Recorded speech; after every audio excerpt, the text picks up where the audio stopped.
March 2024. The high desert sun beat down on the skeletal remains of the Mojave Solar One power plant. Below ground, a survey drone hummed through a concrete maintenance conduit, its laser scanner mapping a space that hadn't felt a human presence in nearly 2 decades. The live feed showed a perfectly uniform pipe, until it didn't. An anomaly, wedged in a narrow section. A follow-up team pushed through the dust and stagnant air, their flashlights cutting through the darkness. It wasn't debris. It was the naturally mummified remains of a man, his trucker's clothes eerily preserved in the dry, oven-like heat. At that moment, the case of the disappearance of Jimmy Davis, a trucker who had vanished without a trace 19 years ago, was no longer cold. It was wide open. May 2005. Jimmy Davis was 40 years old, and the cab of his Peterbilt was his second home. He was a long-haul trucker out of Oklahoma, a man whose life was measured in miles logged and deadlines met. But he was also a husband to Sarah, and a father to 2 kids who knew the sound of his rig from a block away. He was reliable, a man who believed in routines, in doing things the right way. His logbooks were flawless, his routes were scripture, and his nightly call home was a ritual that was never, ever missed. His last trip was a load of produce bound for Sacramento. It was a straight shot, a run he could do in his sleep. Before leaving, he'd walked the perimeter of his truck, checking the tires, the engine, the refrigeration unit. Everything was in order. The truck was his life's biggest investment, and he treated it with a mechanic's respect. He'd just gotten his paycheck, a paper check he kept tucked in his wallet, and he'd told Sarah on the phone that this was the big one, the payment that would finally make the rig his, free and clear. The drive across Arizona and into California was uneventful. The landscape flattened into the vast, sun-bleached expanse of the Mojave Desert. The monotony of the road was a familiar comfort. He passed the agricultural inspection station, then pushed on toward Barstow, the next major stop on his route. He was making good time.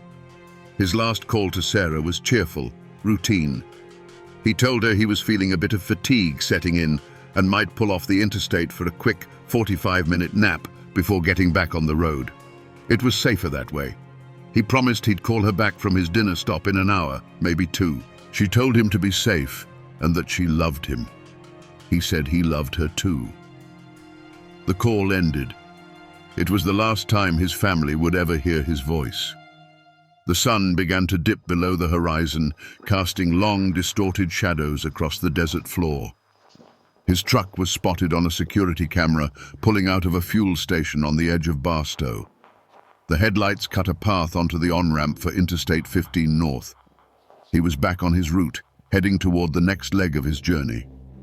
But the next call never came. Back in Oklahoma, the phone remained silent. Sarah called his cell, but it went straight to voicemail. She told herself he was just out of range, that the desert was a dead zone. But as the hours bled into a new day, a cold dread began to set in. Along a desolate stretch of highway, somewhere in the immense quiet of the Mojave, Jimmy Davis and his future had simply ceased to exist. Detective Kurt Wallace of the San Bernardino County Sheriff's Department stood at the mouth of the maintenance conduit, the desert wind doing little to cut the stale subterranean air. He was a junior deputy back in 2005, and he remembered the missing person posters for Jimmy Davis, a smiling 40-year-old man in a flannel shirt. Now, 19 years later, that man was being carefully winched to the surface in a biohazard bag, his body lighter than it should be, desiccated by 2 decades in a concrete oven. The scene was less of a grave and more of a time capsule. The forensic team worked with methodical precision. The body was Jimmy Davis, confirmed by dental records flown in from Oklahoma. His wallet was gone. His final paycheck was gone. The original case file had noted his truck was found wiped clean at a truck stop, not a single fingerprint left behind. All of it pointed back to the initial theory, a robbery gone wrong. But the new evidence began to tell a different story. a story that didn't fit the simple narrative of a highway crime. The coroner's preliminary report was unequivocal. Cause of death was not dehydration or exposure. It was blunt force trauma to the occipital bone. The back of his head had been crushed by a single, focused blow. This was a homicide. Period. Then came the contents of his right hand. It had been clenched so tightly in the moments after death that mummification had locked it into a permanent fist. Technicians had to carefully pry the fingers open. Inside, they found a single high-quality solar panel connector, its wires frayed as if it had been violently ripped from its casing. It wasn't something you find on the side of an interstate. The crime lab's findings added another layer of complexity. Analysis of his work boots and the denim of his jeans revealed microscopic particles, not just sand and dirt. They were copper and silver, consistent with industrial-grade electrical wiring. A partial serial number on the connector tied it directly to the Mojave Solar One plant's inventory logs from the decommissioning phase. The initial questions of the new investigation began to form, each one a micro-hook pulling the old case into a new, darker territory. What was a long-haul trucker from Oklahoma doing inside the secure perimeter of a power plant that was being shut down? Why was he clutching a piece of its equipment as if it were proof of something? The robbery theory felt thin now. This wasn't a random act of violence at a truck stop. This was something else entirely. The body hadn't just been dumped. It had been deliberately hidden in a place no one was ever expected to look again. This was not a panicked cover-up. It was a calculated, confident act of concealment designed to last an eternity. In his office, Detective Wallace unsealed the original case file, SBCSD-05-7714. The paper was brittle, the reports typed on what now seemed like ancient machines. The conclusion, written in 19 years of dust and silence, was stark. Presumed robbery homicide, victim's body unrecovered, case inactive pending new evidence. It was a textbook cold case, a story of a man who had simply been erased by the vastness of the American highway. The initial investigation in 2005 was not lazy, but it was blinkered. Deputies had followed the most logical path. They searched the desert along Interstate 15. Helicopters flew grid patterns over endless miles of creosote and rock. Patrol cars checked every rest area and turnout for 100 miles in either direction. They were searching for a body that had been dumped, left to the elements.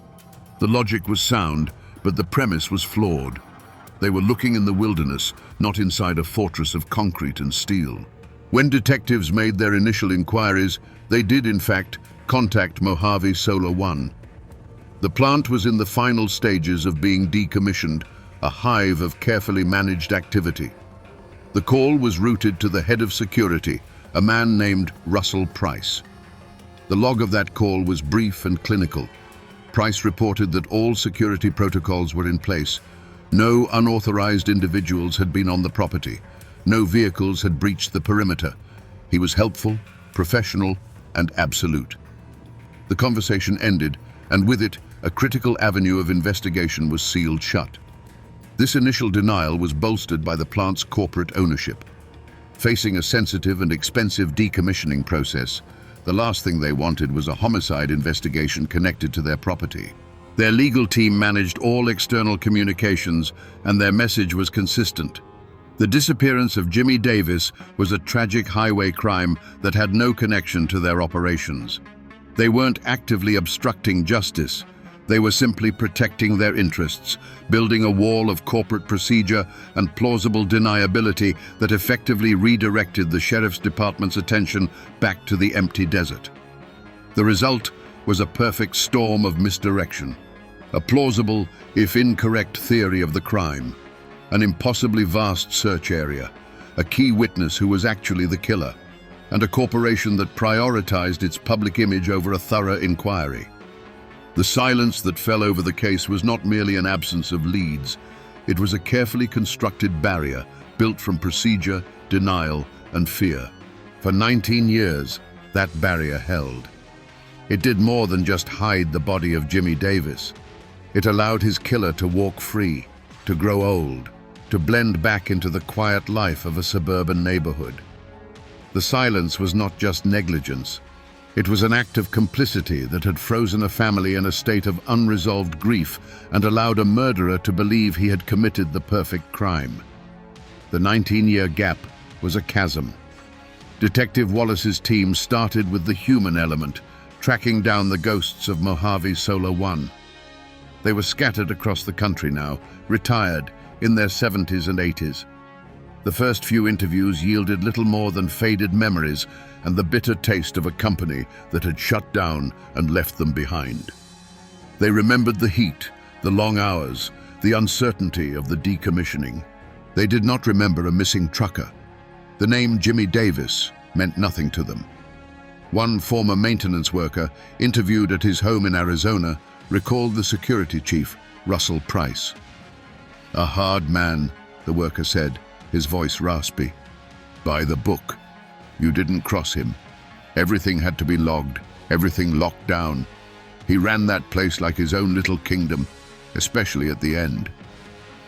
Another former guard remembered Price being territorial about the scrap and salvage operations, but chalked it up to him just being diligent about company property. The memories were vague, contradictory, clouded by time and personal grudges. They were impressions, not evidence. Parallel to the interviews, a separate team began the painstaking work of digital archaeology. The plant's corporate parent had, by law, kept the decommissioning records. Boxes of them. Thousands of pages of security logs, maintenance work orders, inventory manifests, and employee time cards were scanned and converted into a searchable database. The digital mountain of information was almost as impenetrable as the desert itself. They were looking for a needle in a haystack the size of a county. The analysts worked for weeks, cross-referencing names and dates. They looked for unusual shift changes among the security staff in the week of May 2005. They scanned purchasing orders for anything that didn't fit the pattern of a plant being methodically dismantled. They found records for tons of salvaged copper being shipped out, but it was all accounted for, signed off on by corporate supervisors.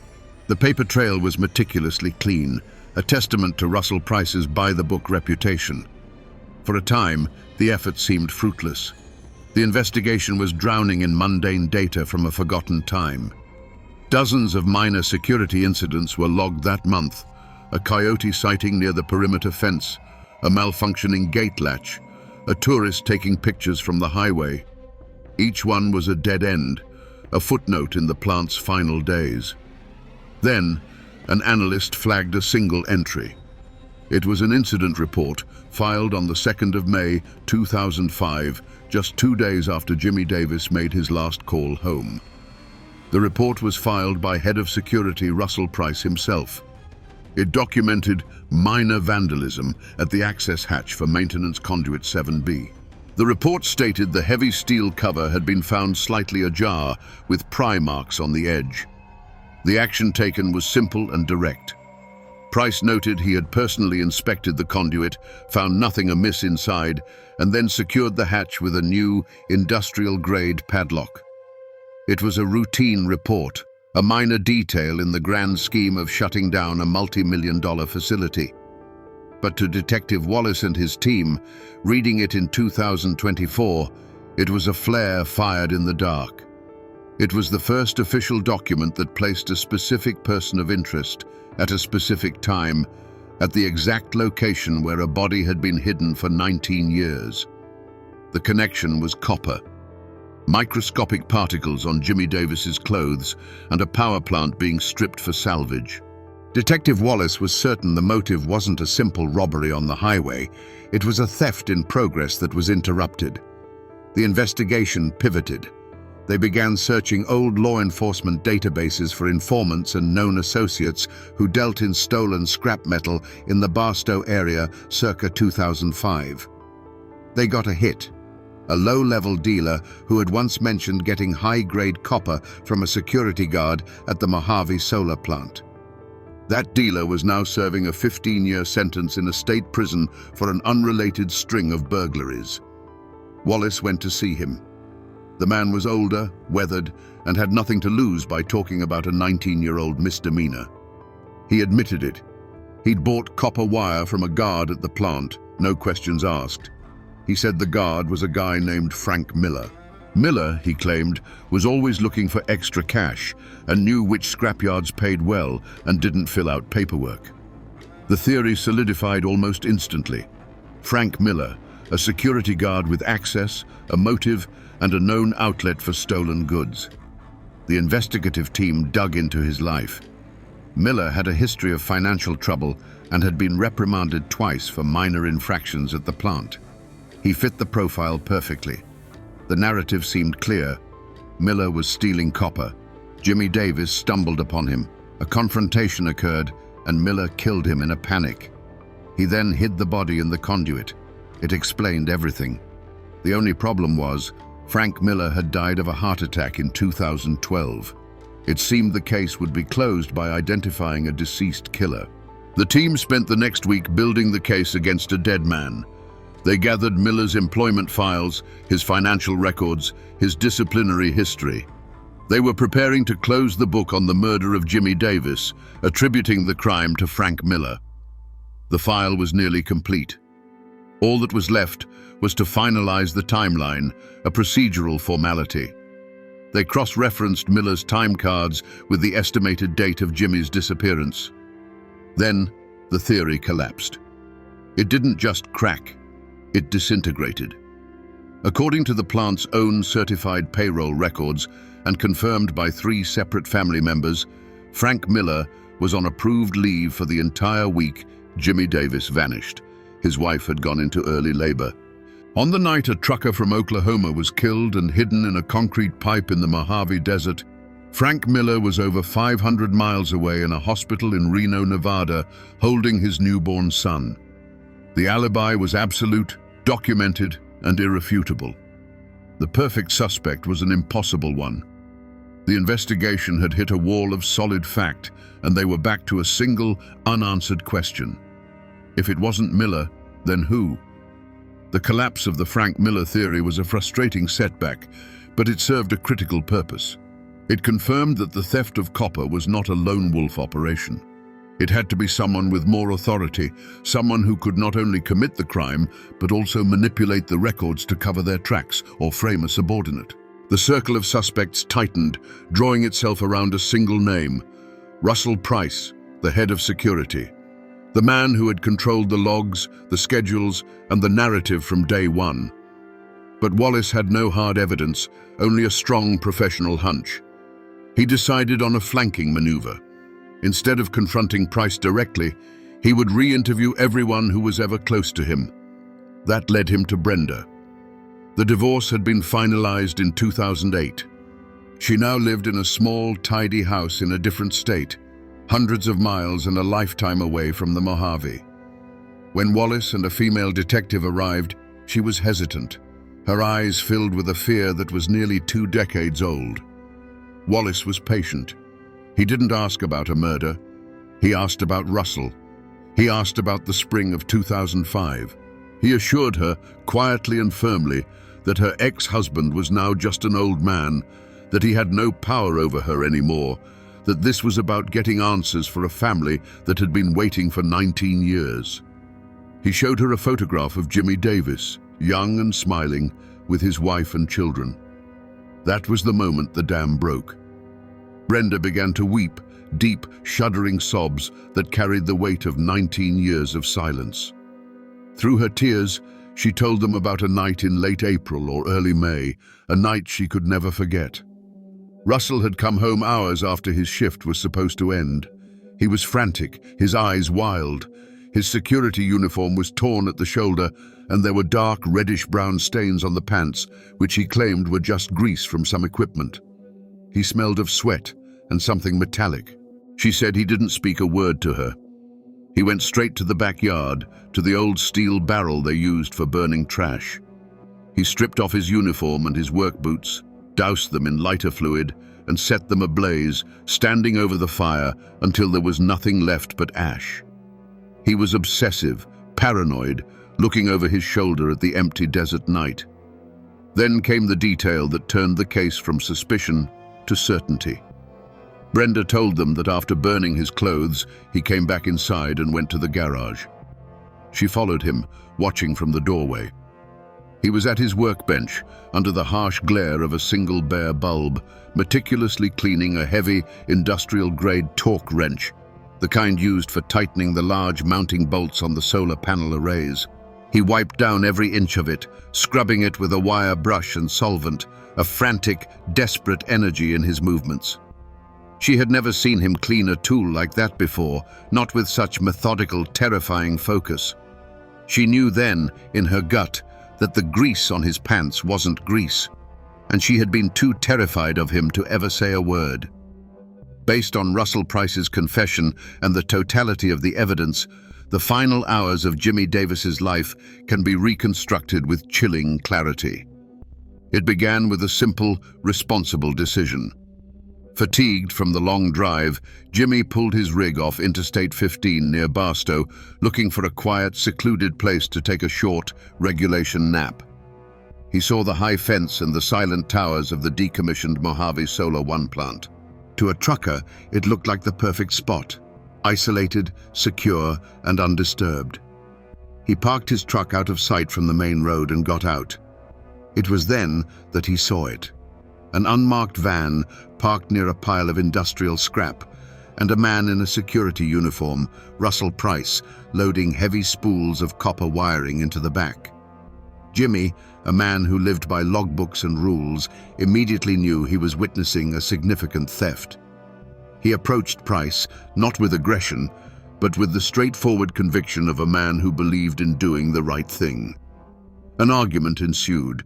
Price, the plant's head of security, tried to intimidate him, to tell him he was trespassing and to mind his own business. But Jimmy didn't back down. He saw the scale of the theft and knew it had to be reported. In the heat of the argument, seeing a pile of discarded components, Jimmy grabbed a solar connector, a tangible piece of evidence, proof that he was where he said he was. It was a fatal move. That single action transformed him from a potential nuisance into a direct threat to Price's freedom. As Jimmy turned, perhaps to go back to his truck and call the authorities, Price grabbed the heaviest tool from his own nearby kit, the industrial torque wrench. The desert air, which a moment before had held only the sound of their voices, was split by a single, sickening thud. Jimmy Davis collapsed without a sound, his life extinguished in an instant of panicked violence. In the ringing silence that followed, Price stood over the body, the tool of a builder, now a murder weapon in his hand. The cover-up was as methodical as the man himself.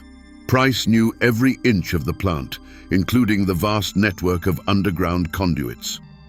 He dragged Jimmy's body to the access hatch for maintenance conduit 7B, forced it open, and pushed the body inside, confident it was a tomb that would never be disturbed.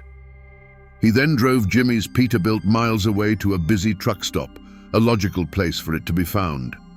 There, he meticulously wiped every surface, every handle, every inch of the cab, removing all traces of himself and of Jimmy. He took the wallet and paycheck to complete the illusion of a robbery. Finally, he returned home, a man possessed.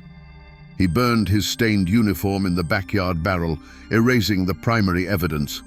And under the harsh light of his garage, he scrubbed the wrench clean, attempting to wipe away not just the physical traces of his crime, but the act itself. For 19 years, he succeeded. Armed with Brenda's sworn testimony, Detective Wallace secured a search warrant for the home of Russell Price. The man who answered the door was 72 years old, frail, and bore little resemblance to the imposing security chief his former colleagues remembered. He was quiet as the team moved through his house. In the garage, tucked away in the bottom drawer of a heavy, rolling toolbox, they found it.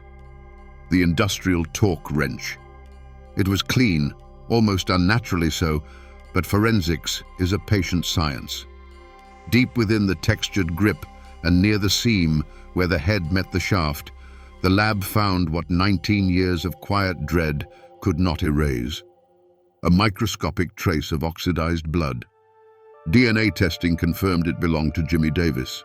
Confronted with his ex-wife's testimony and the physical evidence of the murder weapon, Russell Price's composure finally crumbled. In a quiet interview room, the story of that night in 2005 came pouring out. He confessed to everything: the copper theft, the unexpected arrival of the trucker, the argument that escalated, and the single panicked blow from behind. He detailed how he had hidden the body in the conduit, moved the truck, and cleaned the scene, all with the cold precision of a security expert erasing a breach. Price was arrested and charged with the murder of Jimmy Davis. There would be no trial, however. 3 months after his arrest, while awaiting his day in court, Russell Price died in his cell from a massive coronary event. Justice, in its own inexorable way, had closed the final chapter of his life. For the legal system, the case was officially closed. For the family of Jimmy Davis, the news was not a victory. It was an exhale, a release of breath they had been holding for 19 years. His children, now adults with families of their own, finally had the answer that had haunted their entire lives. They learned that their father had not abandoned them, that he was not just another nameless victim of highway violence. He had died because he had stumbled upon a crime and had the courage not to look away. The legal resolution was secondary. The truth was everything. The demolition of the Mojave Solar One plant is now complete. The giant solar towers have fallen, the concrete foundations have been pulverized, and the underground maintenance conduits have been filled with earth and sealed forever. Where a fortress of steel and secrets once stood, there is now only a flat, featureless expanse, slowly being reclaimed by creosote and sand. The physical record of the place has been erased. Jimmy Davis was finally returned home to Oklahoma. His children, now with children of their own, laid him to rest in a small cemetery, under a sky he would have recognized. His name is now carved in granite, a permanent marker replacing the question mark that had hung over their family for nearly 2 decades. The case is closed. The files are archived. The wrench sits, tagged and numbered, in a climate-controlled evidence locker. The desert may seem like a place of forgetting, a vast and empty landscape where a life can be easily misplaced and a story can be swallowed by the silence. It appears indifferent, a blank canvas for the sun and the wind. But it proved to have a longer memory than the man who believed he could use it as a tomb. It held his secret for 19 years, locked away in a concrete heart. But the desert doesn't keep secrets forever. It simply waits.